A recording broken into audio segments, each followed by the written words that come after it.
Eu tenho um chamado. Olá, meus amigos, tudo bem com vocês? A paz de Cristo a todos. Pastor Denilson Andrade aqui. Estamos ao vivo, como vive o nosso Deus, senhoras e senhores, e começando mais um bate-papo entre Timóteos. Vai ser incrível, vai ser extraordinário. Você que está chegando agora, seja muito bem-vindo, seja muito bem-vinda. E eu já quero fazer 2 pedidos especiais a cada um dos amigos e amigas que já estão conosco. O primeiro pedido especial é que você curta e que você escreva o nome da sua cidade. Participe escrevendo o nome da sua cidade, que eu quero mandar um abraço para você. E um abraço para a sua cidade também. Segundo pedido que eu faço para você é o seguinte, é que você compartilhe no seu Facebook, pega o link aí, manda para pelo menos 10 pessoas pelo WhatsApp, que vai ser muito legal, vai ser incrível, e eu tenho certeza que vai abençoar a sua vida, vai abençoar a sua família.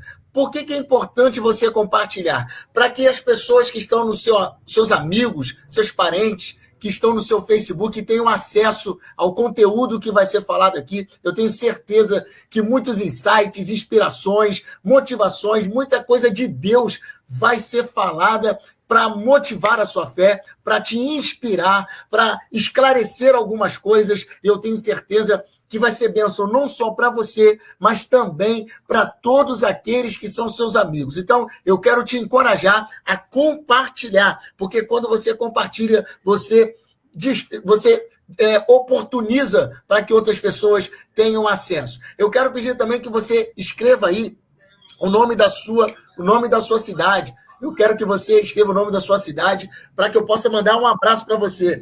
Vera Lúcia de Petrópolis. Alô, galera de Petrópolis! Um abraço! Deus abençoe a galera aí de Petrópolis que já está conosco. Nós vamos ouvir mais uma música do Fernandinho, Fogo Consumidor. Enquanto isso, você vai compartilhando, enquanto isso, você vai mandando aí para o pessoal. A gente volta já já, mas eu quero a sua participação. Compartilha, gente, compartilhe, escreva o nome da sua cidade e vamos junto. Daqui a pouco a gente começa bate-papo entre Timóteos.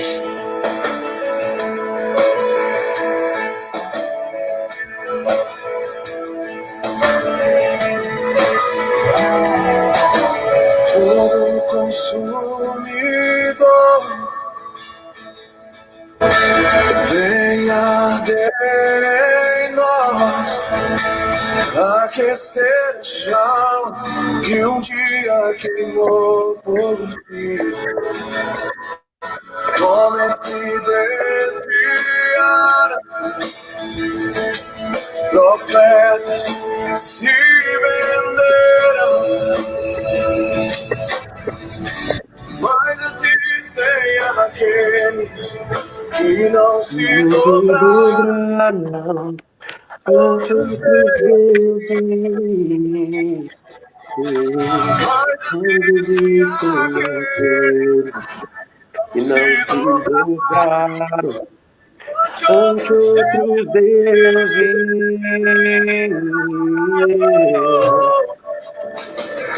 Deus está levantando um novo de toda a terra. Deus está separando os seus profetas. Um novo dia amanhecer, uma nova história se cumprir. O choro já virou a noite, é chegada amanhecer. Deus está levantando um novo povo, Deus está sacudindo toda a terra, está separando os seus profetas. Um novo dia amanhecer, uma nova história se cumprir. O choro já virou a noite, é chegado amanhecer.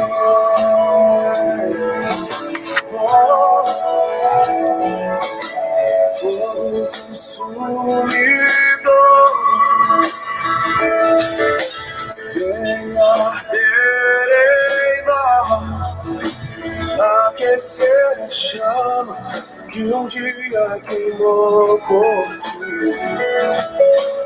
Homens se desviaram, profetas se venderam, existem aqueles que não se dobraram diante outros deuses, mas existem aqueles que não se dobraram diante outros deuses.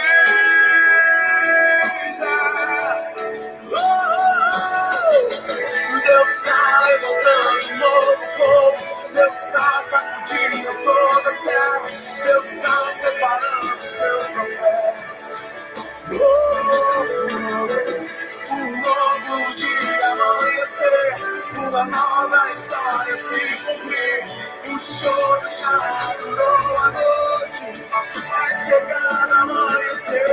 Deus está levantando um novo povo, Deus está sacudindo toda a terra, Deus está separando seus profetas.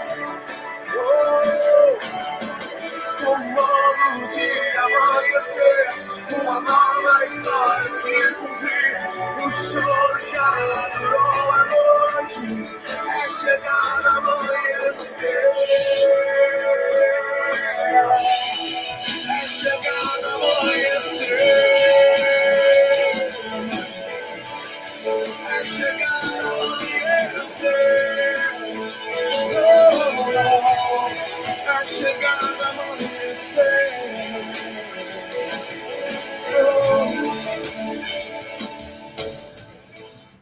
Deus está levantando um novo povo, Deus está sacudindo toda a terra, Deus está separando os seus profetas. Você que está nos assistindo, que vai participar desse bate-papo entre Timóteos, você é um daqueles que Deus quer levantar, quer usar de uma forma poderosa nesse tempo. Já está conosco o pastor Gabriel Sotero, jovem pastor. Deixa eu antes explicar para você o que significa bate-papo entre Timóteos. Bate-papo entre Timóteos é uma conversa entre jovens pastores. Você que conhece Bíblia, talvez esteja falando para amigos que não são evangélicos, talvez sim, talvez não, mas Timóteo é um orientando, ou melhor, um discípulo do apóstolo Paulo. O apóstolo Paulo escreveu 2 cartas para mentorear Timóteo e foi aquele que colocou Timóteo na igreja em Éfeso.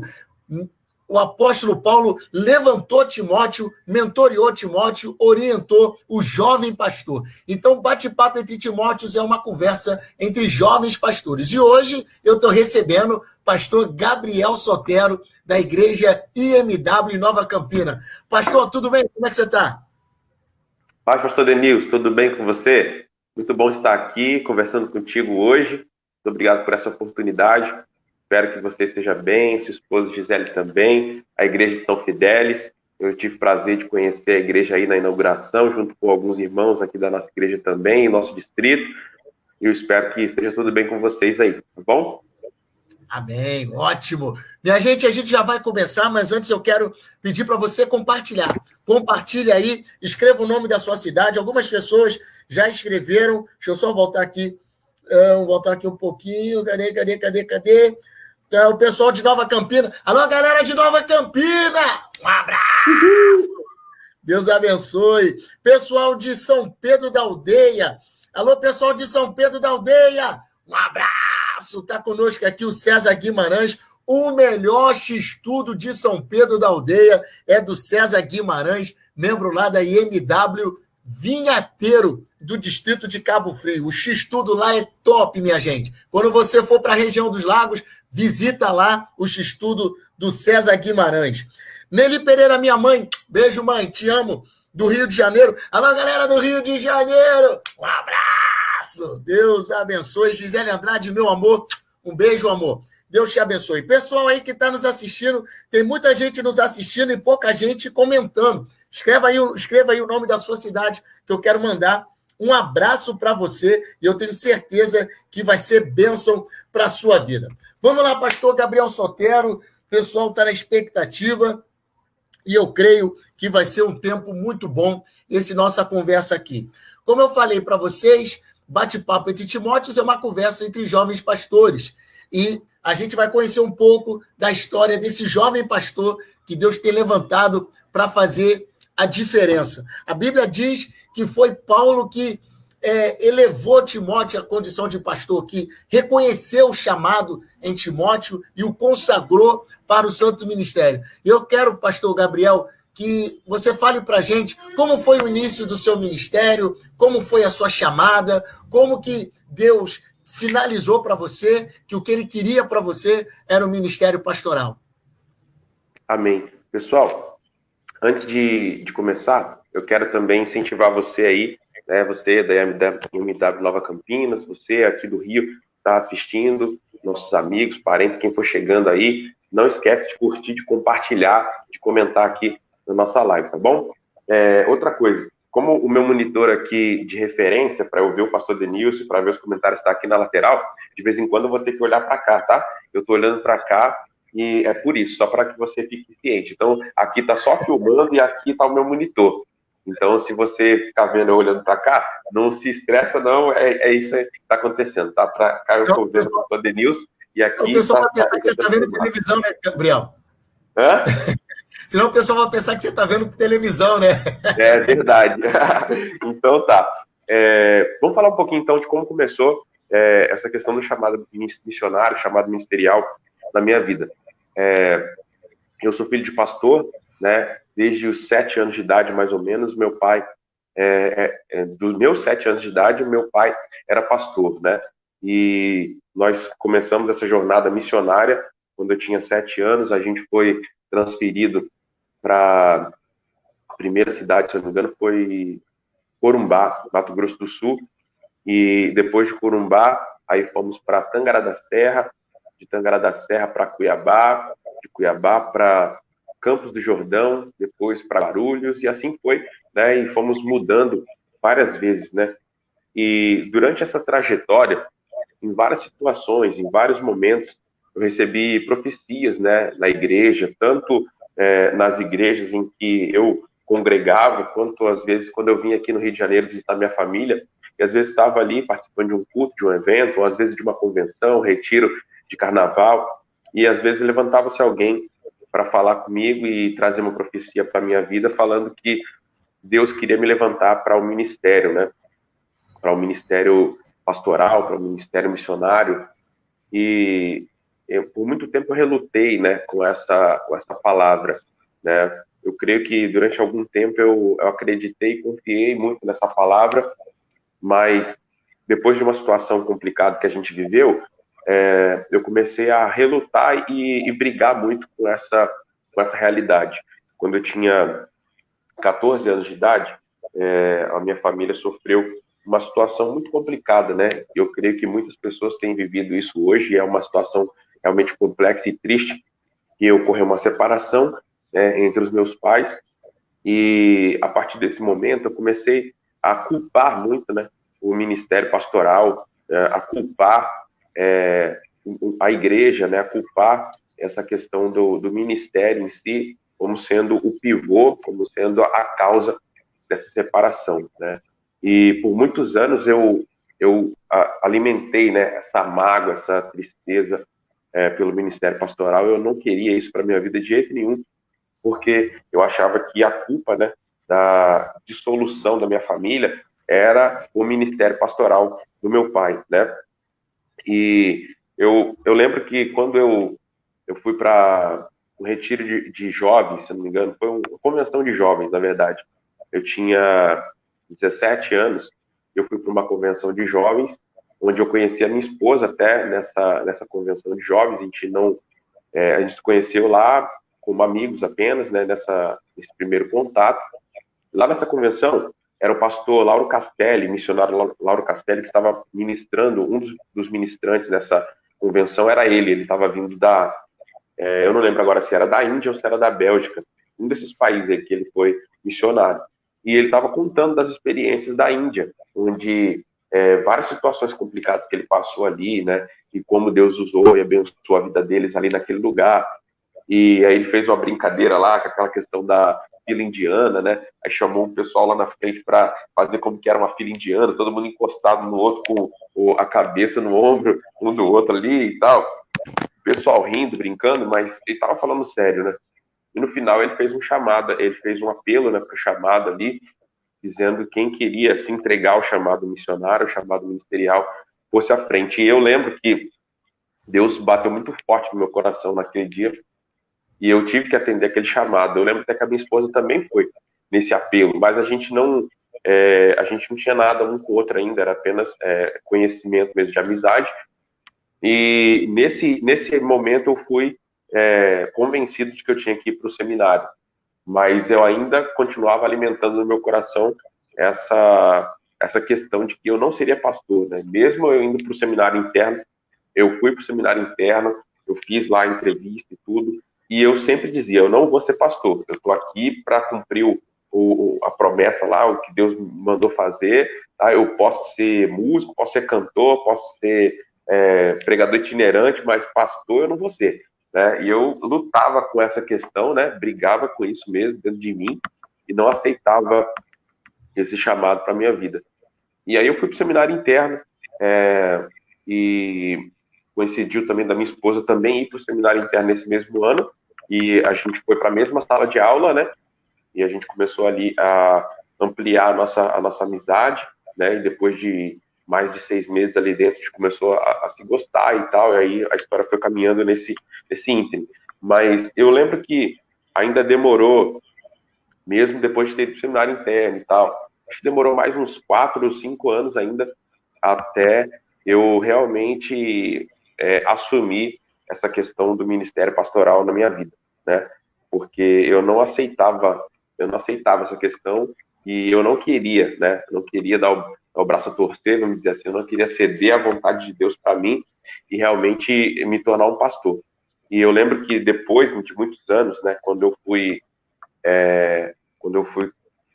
consagrado, pela primeira vez eu assumi uma igreja já como pastor consagrado, né, porque antes de ser pastor consagrado eu liderei 2 congregações como aspirante e tal, mas quando eu fui já pastor consagrado no meu primeiro ano, eu lembro a dificuldade que eu tinha, né, de as pessoas me chamarem de pastor, né, como aquilo era pesado para mim, como quando as pessoas chamavam pastor, eu logo tremia na base, aquilo mexia dentro de mim, assim, uma coisa que eu não conseguia lidar muito bem com essa questão.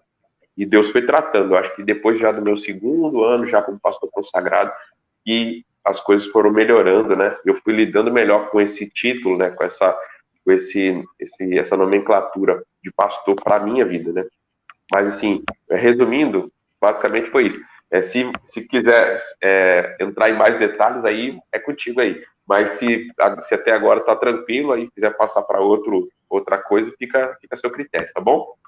Beleza. Você falou que, como aspirante, você dirigiu 2 congregações. Antes de eu perguntar isso, você é original da onde? Você nasceu aonde? Ou a sua família é de onde? A minha família é daqui do Rio, né? Então, até os 7 anos de idade, eu estive aqui no Rio, né? A nossa família era originária da Rocinha. Meu pai foi vice-presidente da igreja da Rocinha ali algum tempo, né? Antes de ingressar no ministério pastoral. E quando ele foi pastor, já foi para o trabalho missionário, né?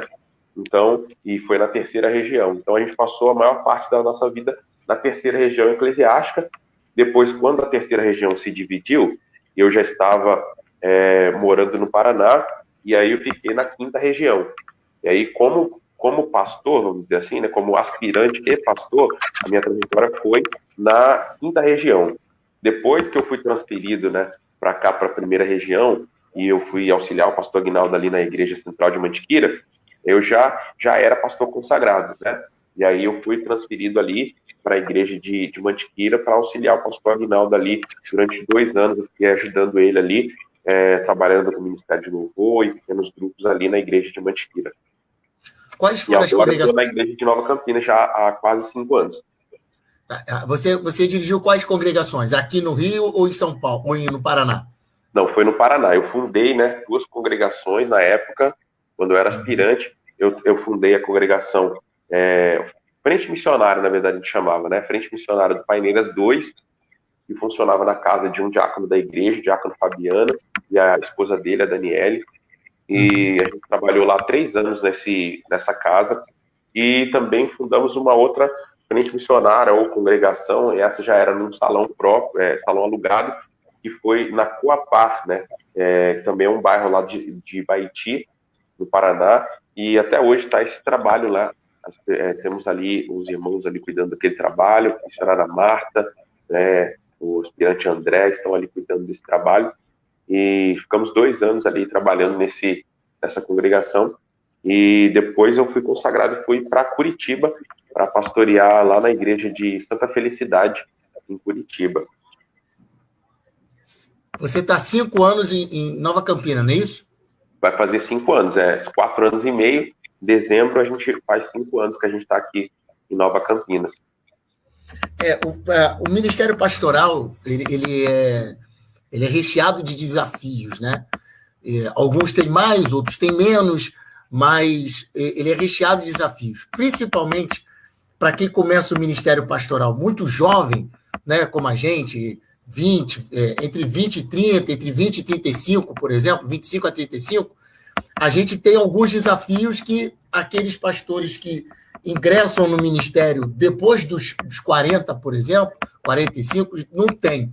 E eu queria que você abordasse um pouco sobre isso. Eu queria que você falasse pelo menos não precisa ser 4, mas até 4 desafios que você teve que superar ao longo dessa jornada. Você pode falar alguns desafios do período do seminário, você pode falar alguns desafios do período das congregações, do aspirantado, e alguns desafios da sua fase já como pastor. Você pode dividir nessas 3 fases ministeriais que você teve.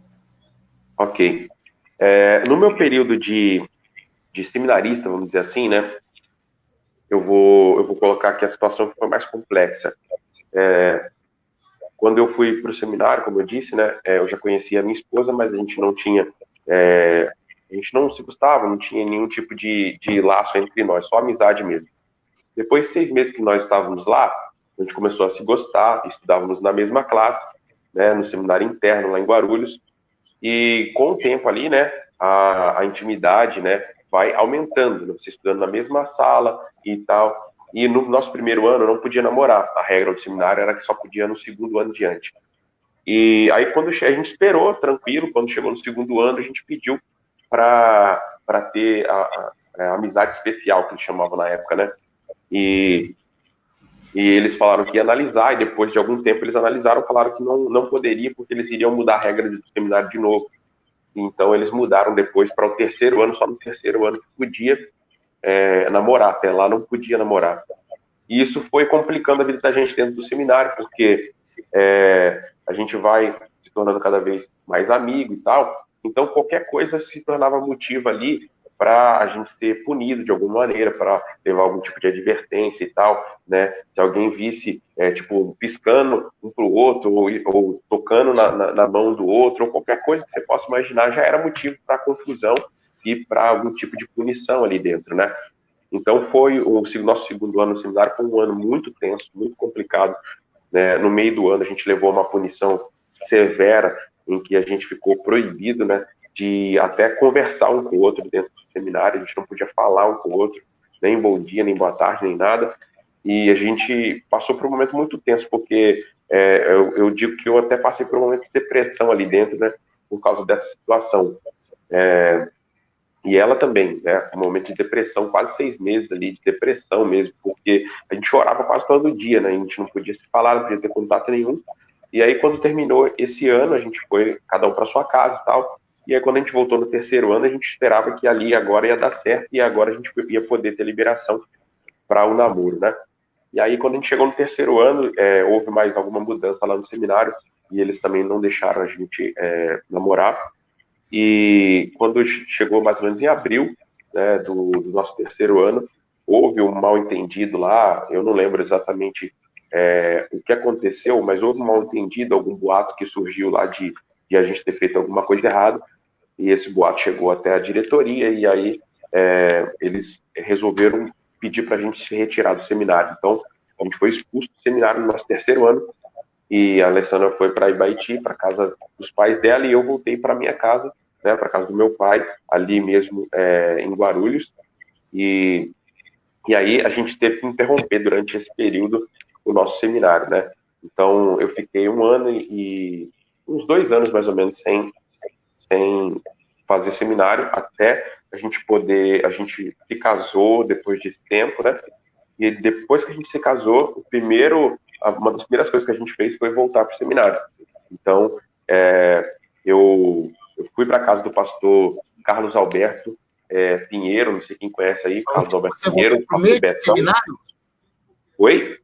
Você voltou para o mesmo seminário ou foi para outro? Não, eu fui para a casa do pastor Carlos Alberto Pinheiro, pastor Betão, muita gente conhece ele aí, esposa da missionária Marta. Eu fiquei trabalhando na casa dele, na igreja que ele pastoreava, como seminarista ali, vamos dizer assim, né? Durante 1 ano e meio, mais ou menos, até que a gente conseguisse tudo para a gente casar e tal. E aí, quando eu fui para Ibaiti, já fui 1 semana antes do nosso casamento, a gente se casou e depois de casar, a gente voltou para o seminário. E não voltamos mais para o mesmo seminário, né? A gente concluiu lá no Paraná, né? E aí até a minha esposa voltou primeiro que eu não tinha como pagar as duas, né, mensalidades, ela voltou primeiro que eu, fez 1 ano, depois aí eu voltei também, e depois a gente concluiu o seminário por lá, no Paraná, e lá a gente terminou o nosso seminário. E aí eu fiquei mais alguns anos ainda, né, sem me apresentar, né, à comissão. Na verdade, nem foi eu que pedi para me apresentar à comissão, porque, como eu disse, né, depois que aconteceu essa situação, aí parece que reforçou ainda mais a ideia de eu não ser pastor, né? Porque aí eu realmente joguei, eu já joguei já pro lado essa história e falei assim, eu não vou mais correr atrás disso, e eu realmente não corri atrás e nem fui buscar essa situação. Mas meu pastor na época, lá em Baiti, pastor Samuel Marques Pinto, que era o nosso pastor lá em Baiti, ISD do distrito de Baiti, ele é que levou o nosso nome para a comissão ministerial e meio que me empurrou, assim, né, para o ministério, né, porque eu creio que ele via na nossa vida, né, e no nosso compromisso, esse chamado, embora eu não queria me entregar a esse chamado, e ele me empurrou e botou meu nome na comissão lá. Eu fui para o concílio para auxiliar, né, o concílio na parte de louvor e adoração, né, teve um convite do nosso bispo Simvaldo, na época, para auxiliar e ajudar no concílio, e eu fui lá fazer toda a parte de louvor e adoração do concílio. Quando eu fui ver no meio do concílio lá, descobri que meu nome estava na comissão ministerial, me chamaram para umas conversas sérias lá, e no final das contas, né, eu fui nomeado, né, colaborador naquele ano, e aí realmente me entreguei aí para essa questão do ministério, né? Depois de colaborador 1 ano, fui aspirante mais 2 anos, e aí depois eu fui consagrado. Esse aí foi o seu primeiro desafio? Primeiro desafio. O segundo desafio, eu vou dizer assim, que foi a questão...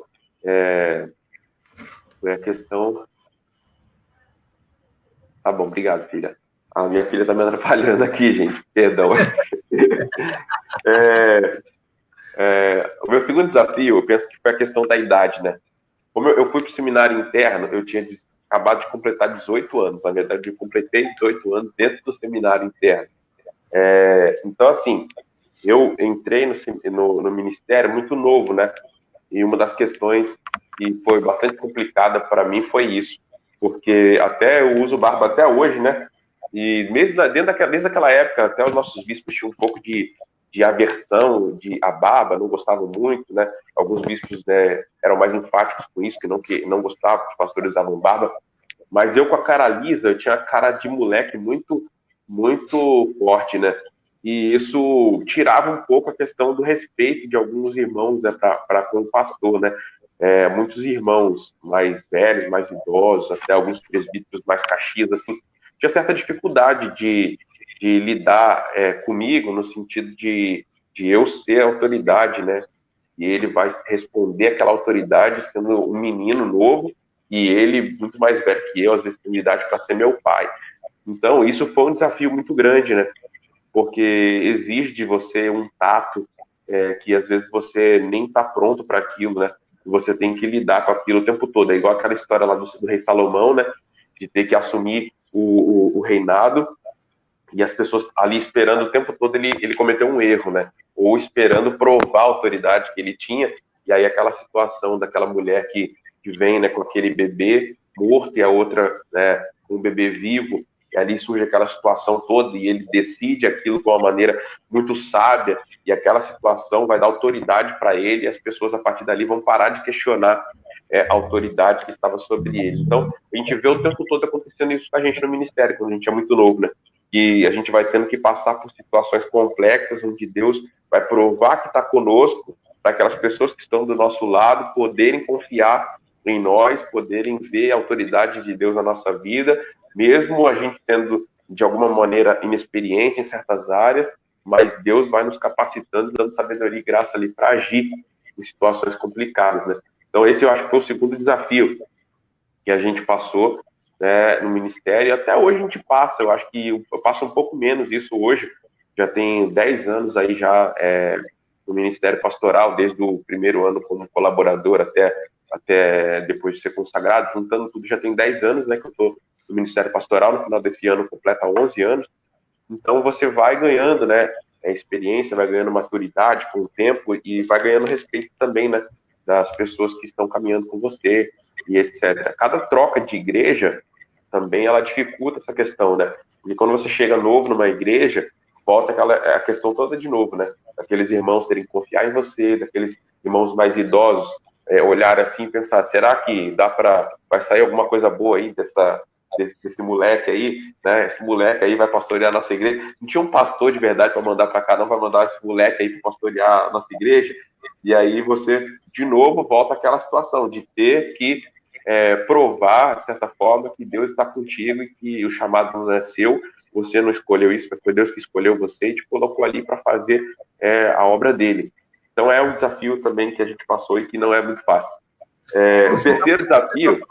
Peraí, antes de você falar o terceiro desafio, você estava falando aí, eu estava me lembrando de uma palestra do saudoso pastor Fabiano, lá de Cataguases, né? E ele, quando ele deu a palestra no Congresso de Plantação e Revitalização de Igreja, ele falou que quando ele chegou na igreja de Cataguases, ele tinha acho que 32 anos, entre 30 e 32 anos. Aí ele falou que a igreja tinha poucos membros e tinha um culto de oração na parte da tarde, e ele foi nesse culto de oração assim, de surpresa, ele não havia avisado, né, que ele ia para o culto de oração, e ele contou que quando ele chegou na porta da igreja, a líder de intercessão estava de joelho no chão, com a cara no chão, chorando e falando, meu Deus, mandaram um menino para pastorear a gente, meu Deus, tem misericórdia da gente. Essa foi a palavra motivadora que ele teve. E aí você vê que, como você falou, como quem chama é Deus, né? Deus chama Samuel, Deus chama Davi, Deus chama Timóteo, Deus chama menino para matar gigante. Então, o ministério foi sendo comprovado e Deus foi abençoando ele e Deus o levou, né, com o ministério estabelecido. Glória a Deus. Terceiro desafio, vai lá. É isso aí. Infelizmente, as pessoas olham para a gente com um olhar humano, né?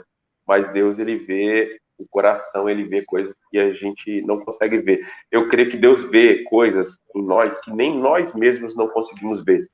Se eu olhar para mim, eu percebo que eu não consigo ver aquilo que Deus vê em mim. Então, eu olhando para mim, eu mesmo sei e penso, eu não sou capaz, eu não vou dar conta, eu não consigo, não era para ser eu. Mas Deus vê coisas em mim que eu não consigo ver. Ele vê coisas em nós, ele vê coisa no irmão ali, que ele chama para um ministério na igreja, para uma área, que o próprio irmão não consegue ver, mas Deus vê. E a gente precisa entender isso, né? Confiar nesse chamado de Deus e descansar nesse chamado de Deus. Acho que isso é muito importante. Terceiro desafio, eu creio que foi a questão, e até hoje, né, isso tem melhorado agora um pouco, mas a questão da área financeira, né, é um grande desafio isso, porque você está começando a sua vida, né, e você não tem muita coisa, né, a pessoa está começando a sua vida, é novo, né, não adquiriu muita coisa na vida ainda, e aí você entra no ministério pastoral, e quem entende de ministério pastoral, principalmente na nossa igreja, sabe que os primeiros anos são muito difíceis, porque geralmente você vai para igrejas ou que estão começando, ou que você vai iniciar, ou que são igrejas que têm dificuldade nessa área já, e você vai passar por problemas e dificuldades na área financeira em geral, né? Alguns não passam por isso, mas a maioria acaba passando por isso. E aí o que acontece? A família está crescendo ali, né? Eu lembro que quando eu iniciei no Ministério Pastoral, só tinha a Sofia. E aí, depois de 2 anos, depois de 3 anos, na verdade, aí veio a Elisa. Quando eu fui, por exemplo, para Curitiba e para pastorear a igreja de Curitiba, a Elisa tinha acabado de nascer. Eu fui nomeado em dezembro e assumi a igreja dia 23 de dezembro. Quando deu dia 11 de janeiro, a Elisa nasceu. E aí a minha esposa ficou com a mãe dela, né, junto com a Sofia e a Elisa lá em Baiti. Eu fui sozinho para Curitiba e ali fiquei alguns meses ali sozinho. Depois que a Elisa fez 2 ou 3 meses, aí a Alessandra veio com a Sofia e com a Elisa para ficar comigo. E foi muito difícil, porque a gente foi para uma igreja que tinha acabado de perder o pastor, no sentido, o pastor saiu da igreja e saiu da denominação, né? Quis criar uma outra denominação para ele, e ele criou essa mesma denominação na rua da nossa igreja, 300 metros assim adiante da Wesleyana, e ele levou a maior parte da igreja com ele. Eu fiquei com 9 membros só na igreja. Eu lembro que foi um período muito tenso, muito difícil. A gente passou muita dificuldade financeira. Nesse tempo eu fiquei... 9 membros? Eu fiquei só com 9 membros. Uma igreja que tinha mais de 85 membros, fora os congregados, tinha em média 120 pessoas mais ou menos. E eu fiquei com 9 membros só, 9 pessoas. Quando eu assumi a igreja, no domingo, né? Foi umas 70 pessoas na igreja. E na outra semana, no outro domingo, eu só tinha 9 pessoas. E foi muito difícil. Eu fiquei 6 meses, né, sem receber subsídio, né, sem receber salário nesse período. Depois desses 6 meses que eu passei a começar a receber subsídio, e era um subsídio pequeno, não chegava nem uma prebenda, né, era quase uma prebenda que eu fiquei recebendo durante os outros 6 meses que eu estava lá. E você tendo 2 crianças pequenas, ou seja, foi um momento muito difícil. Depois eu vim eu fui transferido para cá, para a primeira região. Eu fui ser pastor auxiliar ali, o pastor Aguinaldo, nos 2 anos ali. O primeiro ano que eu fiquei ali, o pastor Aguinaldo não estava preparado, não estava no projeto dele naquele momento, exatamente, trazer um outro pastor. Então foi algo que ele teve que dar os seus pulos ali para fazer isso. Então, no primeiro ano que eu fiquei ali, eu também não recebi um salário alto, né, vamos dizer assim, um salário que o pastor costuma receber. Então recebi bem menos do que o de costume.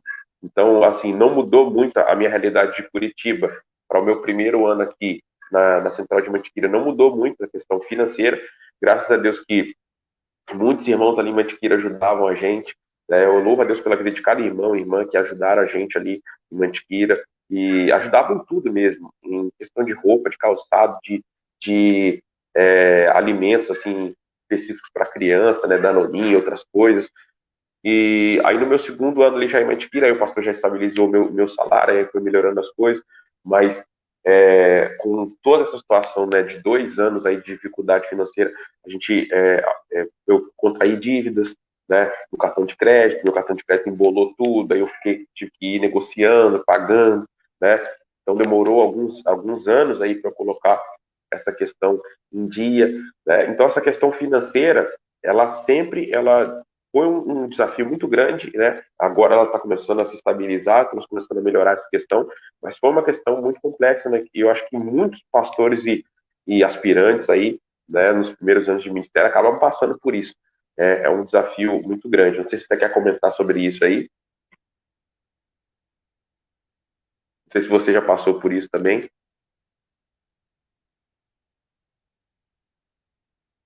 Perdemos a conexão, ou você está me ouvindo aí, pastor Deus? É que eu acabei tirando o som e fui falando e esqueci de religar o som. Mas você estava falando aí, eu estava me lembrando, porque eu abri mão da carreira jurídica para ser pastor. E aí eu trabalhava no escritório, saí do escritório e fui do escritório para o seminário. E os 4 anos, né, os primeiros 4 anos foram foram muito difíceis, né? Porque eu tinha um padrão de vida e o padrão de vida mudou. E aí, quando eu fui para a congregação, né? A congregação era pequena e o meu subsídio, eu ainda fui abençoado, né? Porque eu ganhava R$ 400 lá na congregação e já estava casado com a Gisele, ainda não tinha filho, né? Não tenho filho ainda, mas eu tinha que sustentar a Gisele, que tinha acabado de casar comigo, e ela era mineira. Mas você está falando isso, eu tô aqui pensando, eu tenho conversado no Resenha com alguns pastores, né? Conversei com o bispo, conversei com o pastor Celso Leite, pastor Charles, pastor Mendes, e vou conversar com mais outros dois. E eu fico observando o seguinte, cara, que ninguém chega a um patamar elevado do nada. E, infelizmente, muitos, assim, a gente sabe que tem muitos que não passaram o que você passou, não passaram o que eu passei, não passaram o que outros passaram, mas também não chegarão, né? Não chegarão onde você vai chegar, onde eu vou chegar, onde aqueles que tiveram que enfrentar batalhas, né, mais reindas, como diz o hino antigo, né? Batalhas mais reindas vai chegar, né? Porque a Bíblia diz que Davi, ele ficou aproximadamente 10 anos fugindo de Saul, guerreando, não tinha lugar, estava correndo sempre risco de vida, se fez de maluco, a família foi levada cativa pelos amalequitas, e depois ele teve que voltar, mas quando ele... E Jonatas não teve isso, Jonatas guerreou e tal, mas Jonatas era príncipe, os irmãos de Davi não tiveram que passar por essas coisas, né? Eram guerreiros e tal, mas não tiveram que passar, mas o trono foi de Davi, né? Então, eu vejo que Deus, ele honra a fidelidade, ele honra a dedicação, e eu creio que no nome de Jesus, eu vou abrir um parênteses aqui no bate-papo para eu ser profeta de Deus, para você que está sendo entrevistado e para quem está me assistindo, que eu creio em nome de Jesus. A Bíblia diz em Jó, capítulo 8, versículo 7, se eu não me engano, na verdade o teu princípio terá sido pequeno, mas o seu último estado aumentará sobremaneira. Em nome de Jesus, eu quero declarar em nome de Jesus, recebo crescimento em todas as áreas da sua vida, para a glória do nome do Senhor. Mas vamos lá, senão vira culto. Não, o último desafio, quero ser rápido, é a questão dessas mudanças, né, a itinerância, porque a minha esposa, né, eu creio que ela talvez não esperasse, né, essa mudança tão brusca, vamos dizer assim, né, de Paraná para Rio de Janeiro, né, e foi um desafio muito grande, né, você ficar longe da família, né, ela tá longe da família, e a gente acaba tendo que ver a família uma vez no ano, em média, né? Então ela fica longe, né, dos pais dela, dos irmãos, dos parentes mais próximos. Nossos filhos também acabam não tendo essa proximidade muito grande com a família, principalmente a família dela, e um pouco com a minha também, né? Agora um pouco menos, porque eu estou mais perto da minha família nesse momento, embora minha família esteja espalhada, né? Meu pai está em Minas Gerais, a minha irmã em São Paulo, meu outro irmão no Espírito Santo, né? Mas minha mãe está aqui perto, graças a Deus. Eu tenho alguns tios e primos, e minha avó aqui perto no Rio também. Mas essa questão de estar longe da família, né?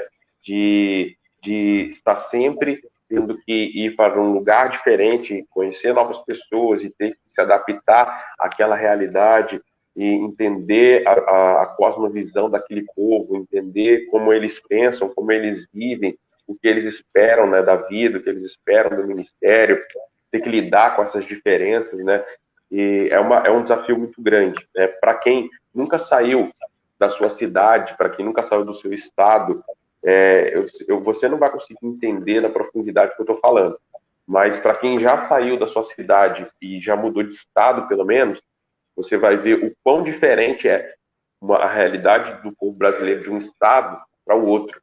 Então, eu que já morei aqui... Outra, né? Você sair do centro para o interior já é uma outra... Com certeza. Eu que já morei, vamos dizer, eu que já vivi, né, em cidades aqui, né, do Rio, né, de São Paulo, do Paraná, do Mato Grosso do Sul, né?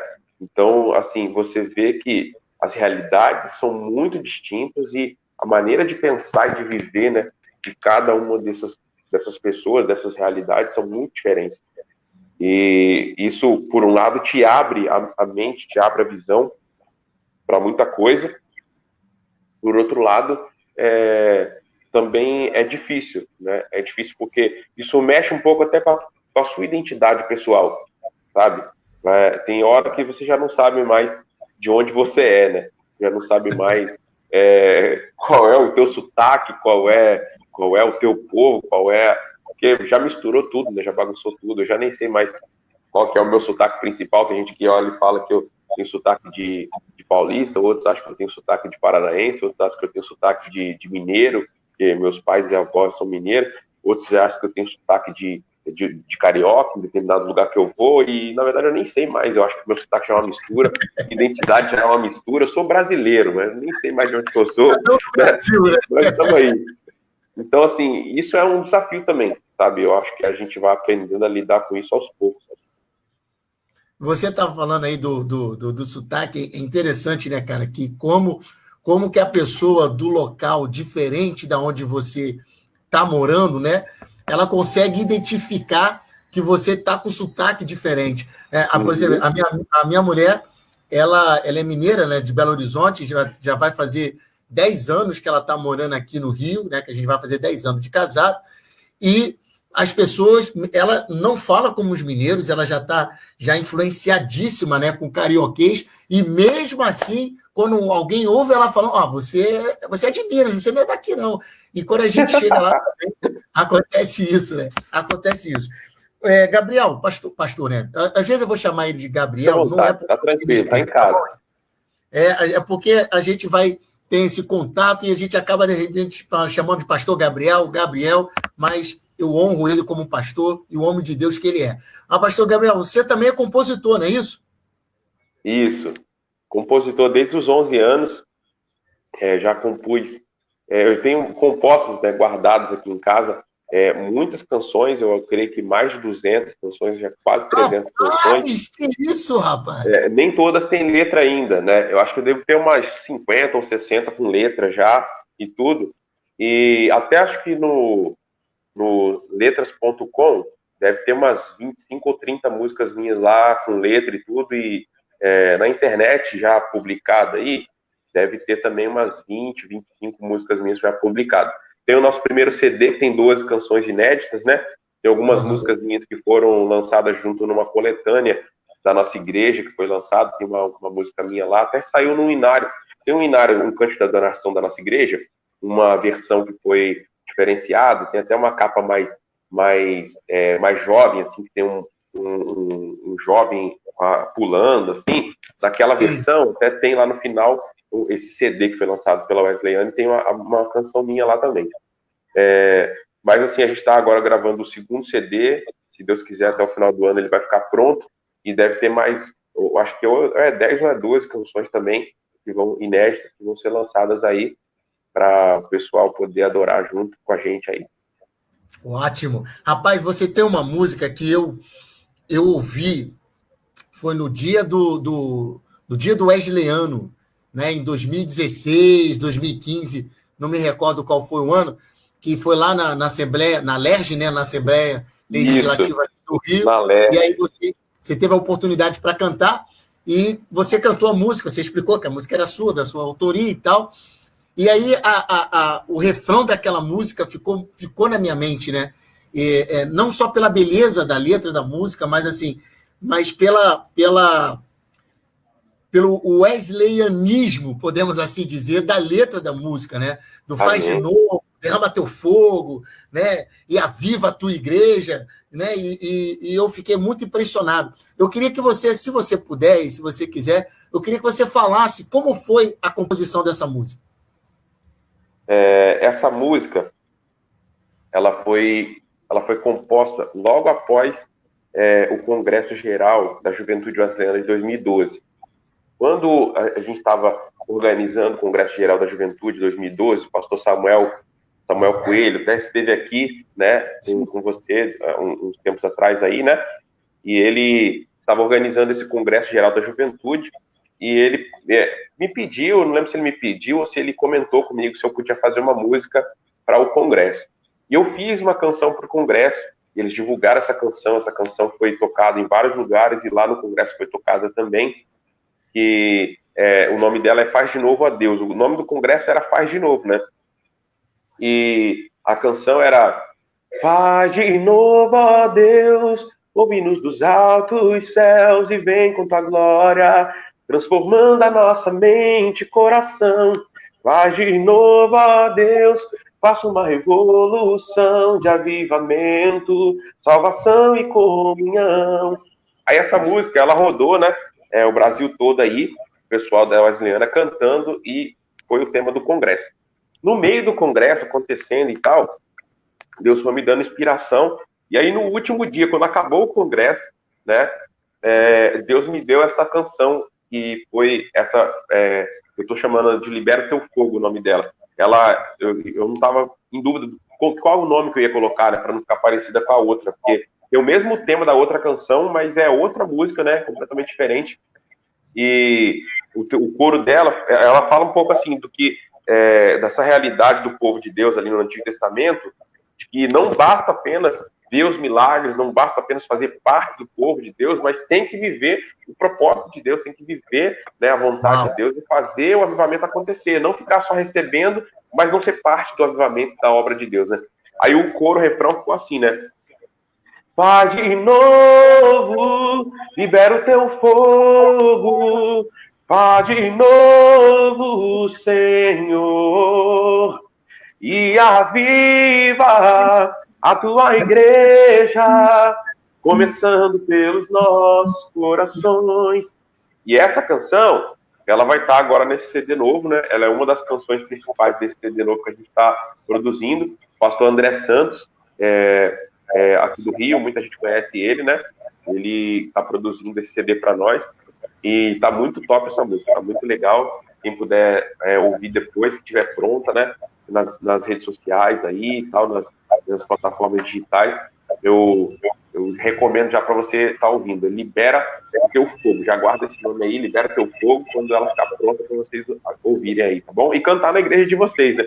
Acho que o maior presente de um compositor, de um cantor, não é os CDs que ele vende, não é os títulos que ele ganha, não é o dinheiro que vai rolar, né, com respeito à produção que ele tem, mas é ver as pessoas, ouvir as pessoas cantando a sua canção e exaltando a Deus e adorando a Deus através da sua canção. Então, eu acho que não tem coisa mais gratificante para um compositor que ver a igreja adorando ao Senhor com uma canção que Deus deu para ele. Então, eu quero incentivar aí vocês, aí, quem puder depois, né, colocar aí no seu ministério de louvor uma canção nossa, né, eu agradeço e vou louvar muito a Deus pela iniciativa de vocês. Para quem quer ouvir as canções do nosso primeiro CD, lá no meu canal do YouTube, Pastor Gabriel Sotero Oficial, você entrar lá, tem lá a playlist, né, CD Tudo Novo Se Fará 2012, que é o primeiro CD que a gente lançou. Em todas as canções lá do CD, você pode ouvir as canções, né? E se você quiser também cantar na sua igreja, tem canções lá muito, muito boas para você cantar na sua igreja também.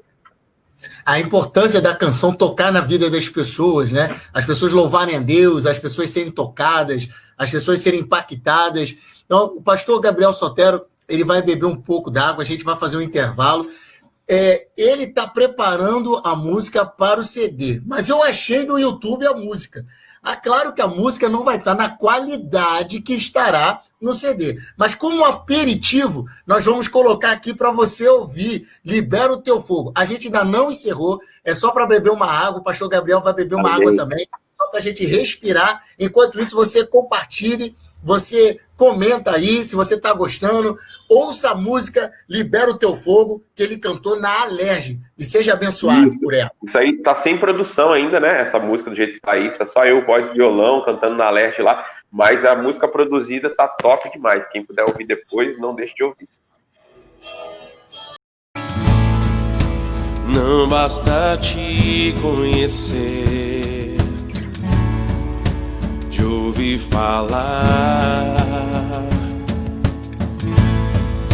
eu quero experimentar do Senhor e poder andar contigo. Faz-me andar sobre as águas, Senhor. Faz-me comer do maná do Pai. Que a minha vida prossiga em vitória, cheia do fogo do céu. Vai de novo, libera o teu fogo. Vai de novo, Senhor, e aviva a tua igreja, começando pelos nossos corações.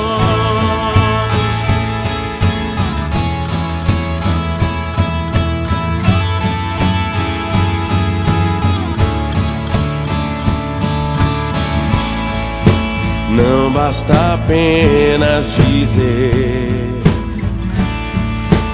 que eu sou salvo.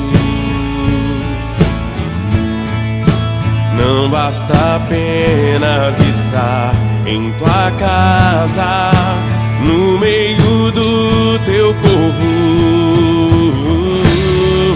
Se eu não viver os teus planos, Senhor, se eu não abrir mão do meu próprio eu, de nada valerão meus esforços se tu não viveres em mim.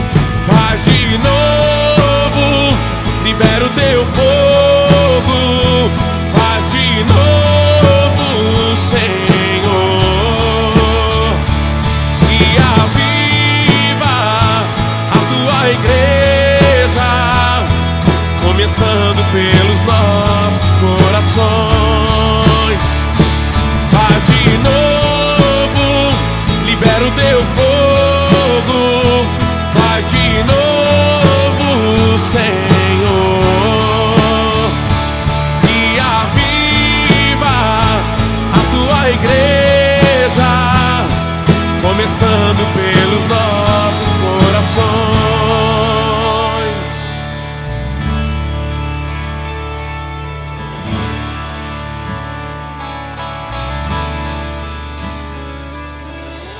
Meu desejo é te conhecer, os teus planos eu quero viver. Usa-me, Senhor, e cumpra o teu querer.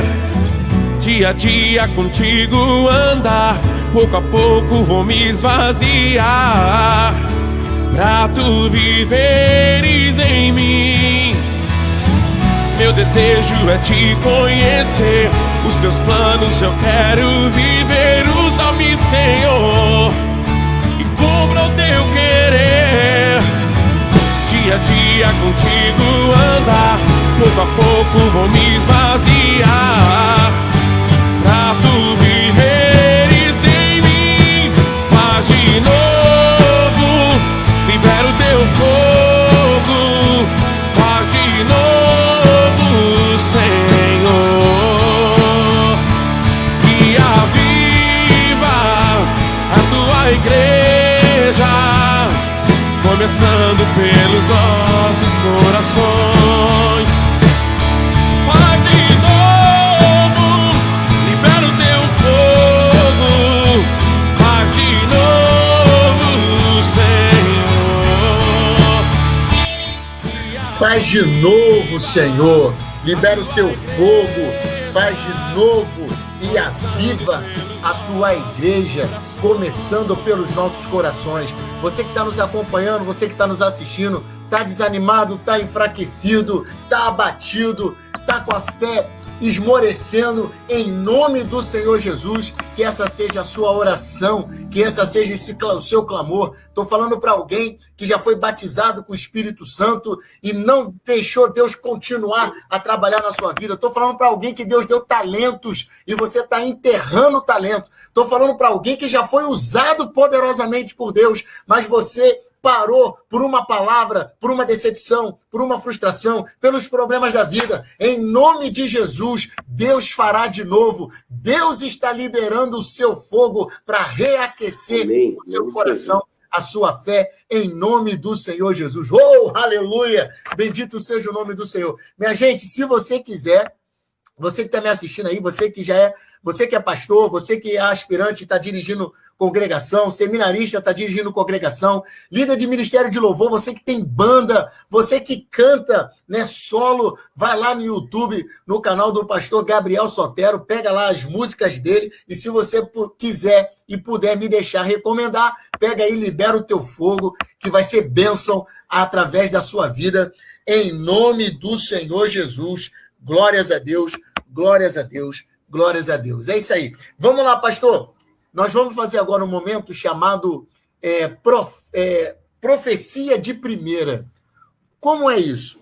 Eu vou dar uma palavra para você e você vai trazer uma definição, uma afirmação acerca dessa palavra. Por exemplo, se eu falasse assim, se me perguntassem, esposa, eu falaria amor da minha vida, companheira, coisa do tipo. Você não precisa construir um argumento para aquela palavra. Você pode falar uma definição, você pode falar uma frase, você pode falar uma palavra para definir aquela palavra que eu vou estar falando para você.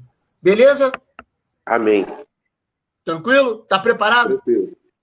Preparado não estou não, né? Mas a gente vai. Antes da gente continuar, deixa eu só mandar um abraço aqui para algumas pessoas que estão conosco nos assistindo, que eu não mandei um abraço. Cadê? Deixa eu voltar aqui um pouquinho. Roseli Barcelos, de Macaé. Alô, galera de Macaé! Um abraço! Deus abençoe. Maria Fidelis, de Conceição de Macabu. Alô, galera de Conceição de Macabu! Um abraço! Deus abençoe. Alcione, Deus te abençoe. O Washington Souza, meu amigo, Deus te abençoe. Seja muito bem-vindo. Rosana da Silva, Deus te abençoe. Adeilton Silva, que foi sua ovelha ali, ó. Tive o prazer de ser pastoreado pelo meu amigo Gabriel Sotero. Deus te abençoe. Seja bem-vindo. Irmã Regina Azevedo, membro aqui de São Fidélis, da Igreja de São Fidélis. Deus te abençoe. Gleibson Souza, Deus te abençoe. Está com saudade e falou que você abençoou muito a vida dele. Glórias a Deus. Glórias a Deus. Glórias a Deus. Vamos lá. Vamos à profecia de primeira. Eu vou dar uma palavra e você vai dar a definição. Deus, fonte de todas as coisas, fonte de tudo aquilo que nos alimenta, nos sustenta. Glória a Deus. Família. Família é base, estrutura. Família é algo muito importante para mim. Não me vejo sem ela. Ministério. Ministério é o chamado, né? É uma obrigação, quase. Eu não escolhi o ministério, eu não escolhi o chamado, eu fui escolhido pelo chamado de Deus, eu fui nomeado por ele, né, para o ministério, e não cabe a mim dizer sim ou não ao ministério, cabe a mim obedecer. Então, eu faço as palavras de Paulo as minhas. Ele diz assim: ai de mim se eu não pregar o evangelho. Então, o ministério para mim é isso, é cumprir em obediência à vontade de Deus e não a minha. Uau. Missão. Missão, levar a palavra de Deus e a oportunidade de salvação a todas as pessoas que ainda não ouviram a palavra de Deus. Sucesso. Sucesso, eu gosto de uma definição do John Maxwell, que ele fala de sucesso. Sucesso é você adquirir o respeito, a admiração das pessoas mais íntimas e mais próximas a você. Se você tiver isso, você é um homem de sucesso. Vida. Vida? Eu nem sei o que dizer. Vida, presente de Deus. Esposa. Esposa é minha melhor metade. Uau. É muito importante para mim. Muito, muito boa definição. Você tem 3 filhos, né? Qual é o nome dos seus filhos? Por enquanto eu tenho 3. Se Deus quiser enviar mais um, eu recebo, Deus. Aleluia. A minha filha mais velha Ela tem 10 anos, é a Sofia, e a do meio é a Elisa, tem 7, que veio agora há pouco aqui falar comigo, e o Fazer uma participação WhatsApp especial, né? fez uma participação especial, ficou com o papelzinho atrás ali do celular, querendo me mandar uma mensagem. E o WhatsApp, né, que tem 6 anos, deu um susto na gente anteontem, foi uma correria anteontem, ontem também, porque ele caiu e quebrou o cotovelo, e foi sinistro, a gente teve que levar ele para vários hospitais aí, e ele conseguiu fazer uma cirurgia anteontem, fez a cirurgia no cotovelo, e a gente vai ter que tratar ele agora aí, né? Ele está com 60 dias de atestado, mas se Deus quiser vai dar tudo certo, e orar para que a recuperação dele seja boa, que no crescimento não haja diferença, né, entre o braço e o outro, mas que ele possa crescer com o braço normalzinho, movimento normal também, em nome de Jesus. Se não fizesse cirurgia, ele poderia não conseguir fazer vários movimentos depois que o braço colasse, né? Então não pôde fazer não pôde colocar gesso, né? E teve que fazer a cirurgia para poder corrigir, né? O que aconteceu ali na hora que teve a fratura. Mas eu creio que Deus está abençoando ele, já abençoou, né? Porque o fato da gente conseguir a cirurgia de uma hora para outra, assim, já foi muita bênção. Não precisa ligar para ninguém, não precisa pedir favor de ninguém. Deus abençoou e ele conseguiu fazer a cirurgia no mesmo dia. Só isso já foi um grande milagre, né? A gente foi muito bem tratado no hospital e tudo. E agora é orar para que a recuperação dele seja tranquila, né? Para ele ser uma criança, é difícil essa questão, né? De ficar sem se mexer, agora todos esses cuidados aí, para ele é bastante complicado, né? Mas eu creio que ele vai passar por isso de tirar de letra, em nome de Jesus. Em nome de Jesus, cara. Em nome de Jesus. Como que o pastor... Você tem quantos anos, Gabriel? Desculpa eu te perguntar. 35. 35. Como que você se vê daqui a 10 anos? Como que você vê o Gabriel Sotero, pastor, marido, pai, com 45 anos? É uma pergunta difícil, né? Eu já tentei me ver, né, nessa posição já algumas vezes, já tentei fazer esse exercício mental, não é fácil para mim, mas assim, eu vou tentar aqui colocar algumas coisas, né? Eu me vejo um pouco mais equilibrado, vamos dizer assim, né? Eu creio que eu corro muito, né? Eu corro demais, eu quero fazer coisas demais e muitas vezes eu até me atropelo em certas coisas por querer fazer muitas coisas, por querer estar envolvido com muitas coisas. Eu creio que daqui a 10 anos eu acho que eu vou estar mais equilibrado, mais centrado, vou saber escolher melhor as coisas que realmente valem a pena eu gastar, investir o meu tempo, e aquelas que não vale a pena ou que não é para mim, né, investir o meu tempo naquilo.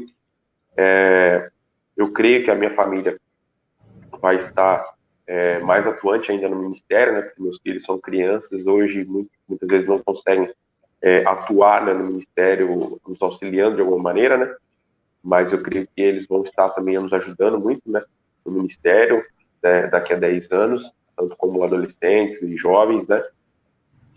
Eu vejo já na vida deles o chamado de Deus em áreas específicas. Eu creio que Deus vai usar muito eles nessas áreas. Eu vejo eu e a minha esposa com mais liberdade, né, para atuar na igreja, no ministério, também para nós dois, porque as crianças pequenas, elas tomam muito, né, do nosso tempo, da nossa dedicação, né, e isso às vezes rouba um pouco do nosso tempo pessoal um com o outro, e também nos impede em alguns momentos também de algumas coisas no ministério por ter essa dependência, né, deles, né? Eles têm muita dependência da gente. E eu creio que isso também vai facilitar para a gente, né, nessa área. Vejo também, eu creio que novos projetos e novos sonhos aí vão se concretizar.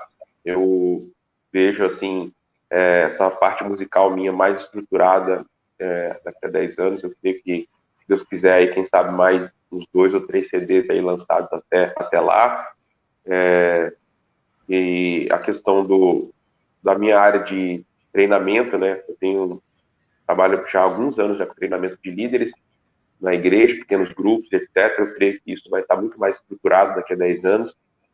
E eu vejo aí uma escola grande, quem sabe, aí de treinamento de líderes, influenciando muita gente aí para a glória de Deus, né?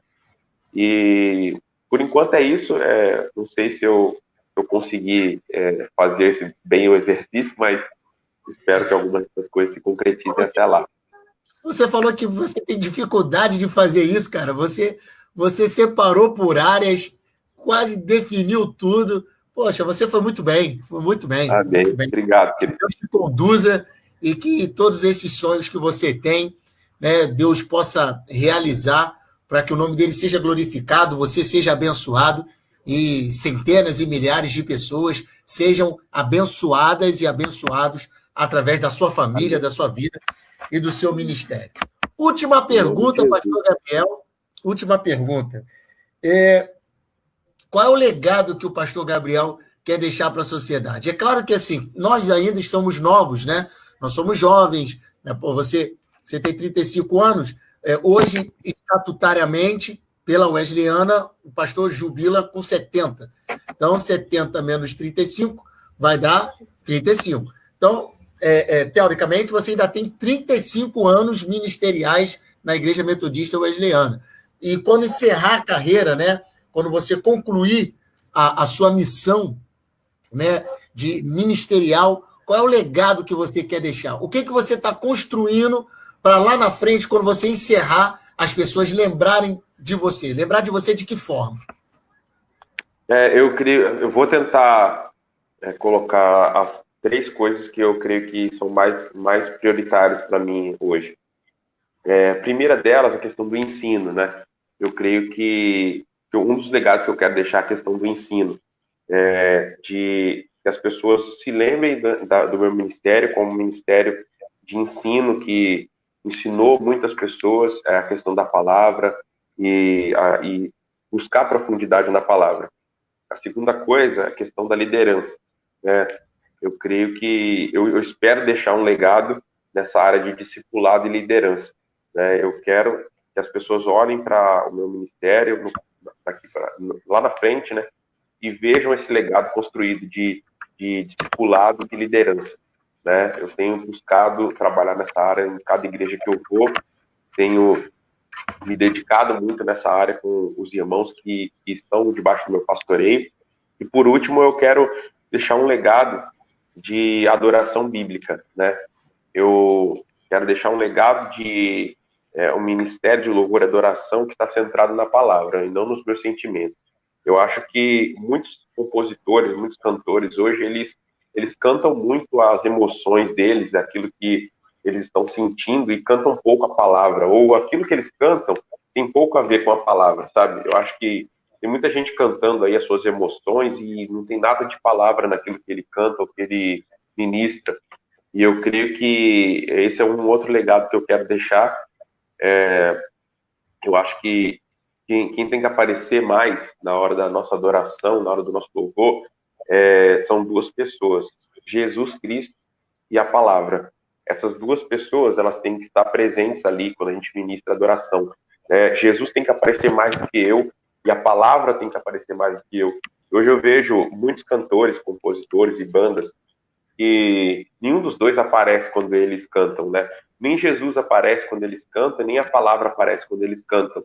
Muitas vezes, eles aparecem, né? Eles aparecem, a sua musicalidade aparece, o seu virtuosismo aparece, e muitas outras coisas aparecem, mas Jesus não aparece, nem a palavra aparece. Então, isso é algo preocupante, porque isso tem criado, né, vários adoradores dentro da igreja que estão com seus princípios e valores e os seus ideais totalmente tortos, porque eles estão seguindo pessoas que estão, de alguma forma, deturpando o verdadeiro valor de ser um adorador na casa de Deus. Então, esses são os legados aí que eu gostaria de deixar quando eu partir, quando Deus me levar dessa terra, eu gostaria de deixar esses legados aí. Uau, cara, excelente, muito bom, muito bom. Minha gente, nós estamos encerrando bate-papo entre Timóteos. Hoje é o último bate-papo entre Timóteos. Eita, eu fui o último. Glória a Deus. Os últimos serão os primeiros. Eita, aleluia! Foi um prazer imenso. Fechamos com chaves de ouro. Quero agradecer a todos vocês que nos acompanharam. Quero agradecer a vocês que participaram, que comentaram, que compartilharam. Quero agradecer a todos que estão nos acompanhando, né? O Jairo Pereira, de São Bento. Alô, galera de São Bento! Um abraço! Está nos acompanhando desde o 1º Timóteo. E muitos outros também estão nos acompanhando desde o 1º Timóteo. Outros foram nos acompanhando ao longo do tempo. Muito obrigado pela participação de vocês. Pastor Gabriel, suas considerações finais para a gente encerrar. Eu quero agradecer, pastor Denilson, por estar aqui, por ter sido convidado para essa série, né? Tão abençoado aí. Vários colegas nossos, amigos, até íntimos, passaram por aqui nesses dias. Eu me sinto honrado em fazer parte desse grupo seleto aí que você escolheu para estar aqui com você. Que Deus continue abençoando a sua vida grandemente, abençoando o seu ministério, abençoando sua família, abençoando seus projetos, seus sonhos, sua vida financeira, sua vida ministerial, sua vida espiritual, sua intimidade com Deus, sua saúde, tudo que você colocar nas suas mãos, que seja bênção para a glória de Deus. E eu espero, quem sabe, quando eu fizer também uma live aí, poder contar contigo, a gente fazer, né, uma coisa legal aí também nesse tipo e ou até diferente também, para abençoar a vida das pessoas. Eu fui, assim, um dos que pouco fez live com outras pessoas nessa quarentena, até porque, assim, é uma coisa que é muito desafiadora para mim, esse negócio de live, né? Eu não estou muito acostumado com isso. E eu sou, para alguns não sabem ou não percebem que eu sou tímido, mas eu sou bastante tímido. E eu procuro, às vezes, até fugir desse negócio, sabe? Eu tô acostumado a gravar o culto lá, isso aí eu tô acostumado já, faz muito tempo que eu faço isso, bota lá o culto, mas eu tô vendo as pessoas, eu tô interagindo com as pessoas ali, deixa gravando, beleza. Agora esse negócio de eu estar sozinho aqui, falando com a câmera, meu Deus, esse negócio me deixa muito, muito nervoso, né? Mas eu vou acostumar daqui a algum tempo, quem sabe eu começo a convidar alguns amigos também aí, para fazer umas lives como essa. Uau, cara, muito obrigado, foi um prazer imenso para mim.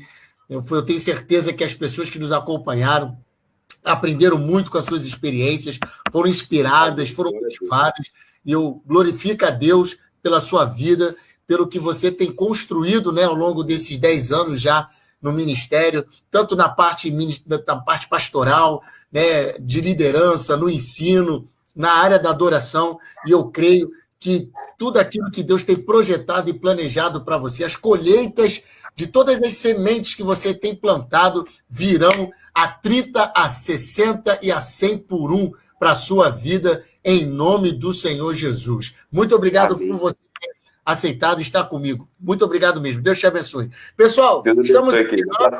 Abraço, pessoal. Fica com Deus. Abraço. Deus abençoe você, Deus abençoe a sua família, Deus abençoe o Brasil. Até a próxima, né? Querendo Deus. E nunca se esqueça, tem providência de Deus para você. Gabriel, um abraço. Fica na paz. Deus.